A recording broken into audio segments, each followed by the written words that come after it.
All right, g'day, hi, and welcome. Okay, so 1 year is coming up. My 1 year anniversary is coming up for playing the drums.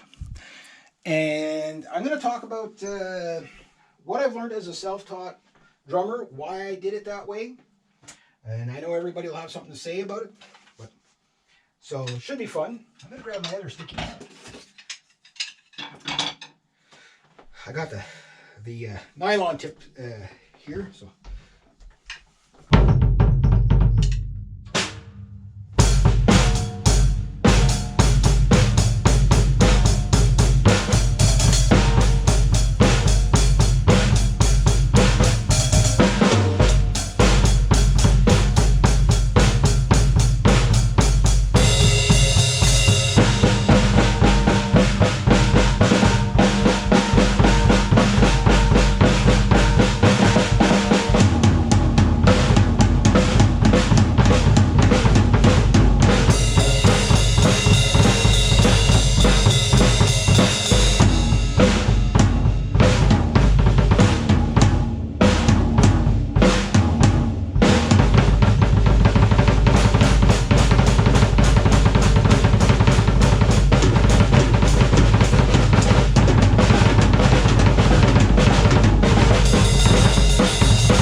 Okay, so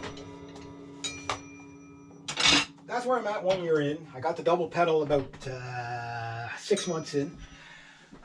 Okay, so why I picked up the drums in the first place was, okay, just to recap, back in high school, okay, I'm a guitar player first. I've been playing since I was 5 years old. I'm 51 years old now, so there.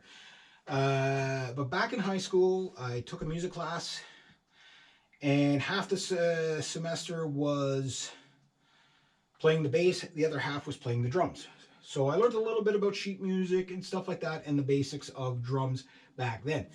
From that time on, I jumped on the drums. If I've played drums 15 minutes on stage over the years, maybe, like at jam nights and stuff like that. Really basic, like that stuff, right? So I am a multi-instrumentalist and I am a songwriter as well. So am I a good songwriter? No, I suck, but I do it anyway. Because, for me, it's all about having fun and enjoying it and, seeing how far you can progress and how good you can get at something.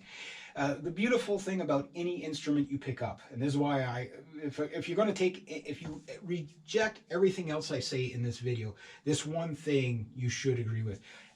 Every kid should learn a musical instrument. Not forced to learn one, but like, if every single person on this planet played some sort of a musical instrument, we'd probably have a much more peaceful planet, and we would have really phenomenal super shows, like 3-4 million people at like one big concert. Can you imagine? Could you imagine? Like, just like instead of war with people, we go like battle of the bands, but like on like nuclear scale, where it's like, it's like this continent versus that continent of battle of the bands. Epic, right? But one can dream. But first, you got to learn how to play. So yeah. So as a self-taught player, okay, a self-taught player in 1980, for example, playing guitar or drums or whatever, you pretty much have two choices. Figure it out on your own. Listen to stuff, see if you can pick it up, or take lessons. That's your only two options in 1980. 1990, you figure it out on your, well, the third option is get a VHS or a CD, right? And this goes on till about the mid 90s to early 2000s, right? So 1995, the internet comes along, right? And available to the public, right? And you could learn stuff, but there was no real videos or anything like that. There was GIFs, there was like little MP3, 10-second movies and stuff like that. But everything else was just basically, read it, right? But you could get access to music tablatures, sheet music itself, you could get that. So there was an extra force multiplier of learning there, right? Then we get into the YouTube era, which comes on, you know, a little bit by the early 2000s, right? We're into the YouTube, 2007 or whatever, whatever it is. You got YouTube and Facebook and all that stuff coming out. Love it, hate it, whatever. And now you got like instructors. Here's how you play the Ingve lick. Here's how you play the John Bonham lick. Here's how you play the, Painkiller from Judas Priest. Here's how, this stuff is starting to come out now, right? So it's not structured, but as you would imagine, a lot of people will say, well, hey, we got a guitar school, but we can get people from online now, right? So now you can learn online if you're willing to pay for it. So you'd say, okay, well, that's a great option, but is there a cheaper option? Everybody's always looking for the cheaper option.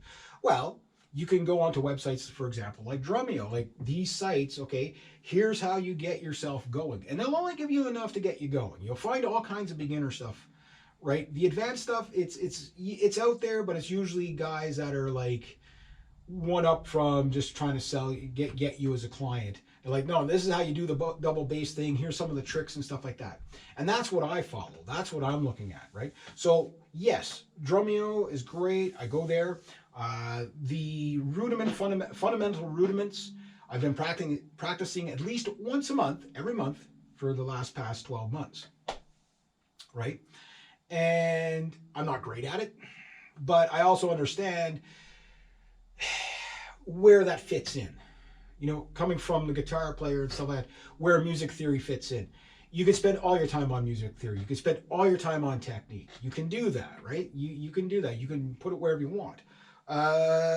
You can kind of divide it up a bit. You can also, what I do is, like, for example, playing along with songs. You could do that too. I don't do that as much. I write my own songs and I put my own drum, because it's like, you could spend years learning jazz to become a better metal drummer, right? Where it's like, how about you just start off as a metal drummer and then you learn the jazz stuff later on? Everybody gets these weird ideas, and the guitar world kind of picked it up faster than the drum world has. The drum world still has this thing where it's like, you have to learn jazz before you can become a good metal drummer. No, you have to learn metal before you can become a good metal drummer. You have to learn jazz to become a good jazz drummer, and with the guitars is the same thing. If you're learning jazz guitar to become a better metal drummer or metal guitar player, you just become a better jazz player with distortion. You know what I mean? And you get good at what you practice. This is any instrument, whether it's the violins, the mandolin, the guitars, electric, acoustic, it doesn't matter. You get good at what you practice. So if you practice jazz, you will get good at jazz. If you practice metal, you will get good at the metal, right? So kind of, it was on the wrong pedal there, but you get the idea. And that's what I've been focusing on for the first little bit. Because the fundamental rudiments are exactly that. Every beat is comprised of these rudiments. So it doesn't matter what style you learn. If you're learning the rudiments, you can apply it to, if you want to play rock, you want to play jazz, you want to play metal. I'm not saying don't learn the other things, but I'm saying focus where you want to be. So you're going to spend 5 years learning jazz, okay, and then you're going to start to learn your metal stuff. What happens to a guy who starts off with metal and just goes for metal right away? If you're into jazz, well, then yeah, okay, you're going to learn the jazz. And the reason why I'm using jazz as the thing is because that's usually what you hear the most. That, oh, no, you will never become a good metal drummer unless you learn jazz. There's going to be crossover stuff. Sure, why? Because fundamental rudiments. Learn the rudiments, and then the style will just kind of, you fill in the style where you want. You could be a metal drummer and play in a country band, right? That's no problem. And you can get very good at it. You could try all kinds of crazy beats, and stuff like that. And year 2 is where I focus on the crazy beats. I think I've come along fairly well for a self-taught guy for 1 year. That said, I also understand I know what I don't know.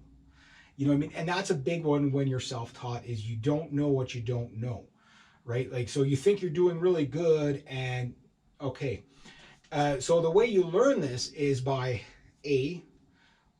watching people that are better at it than you, okay, that are more experienced, and say, okay, well, how did they do that little thing? And listening. Your ears are so important. This is why, if you are a drummer, when you're practicing, keep your hearing. Why? Because you don't hear that little thing in the with the other guy that you're trying to mimic. You want to be the Slipknot drummer? That guy's all over the place. He is doing. You want to be the Gojira drummer?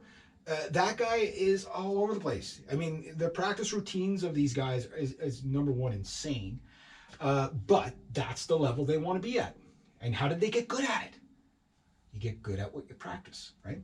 But that said, if you understand when you're first starting out, you're not going to be starting out there. You know, like for the double bass pedal, okay? Getting that tight, because you can learn a lot of bad techniques, and I'm really critiquing my techniques every week. My shoulders are down and relaxed. Just to give you an idea, I'll grab my 2 sticks here. Okay, getting the kit set up right. I must have rearranged this kit about 20 times. Look at my shoulders. That's the only stretching I'm doing.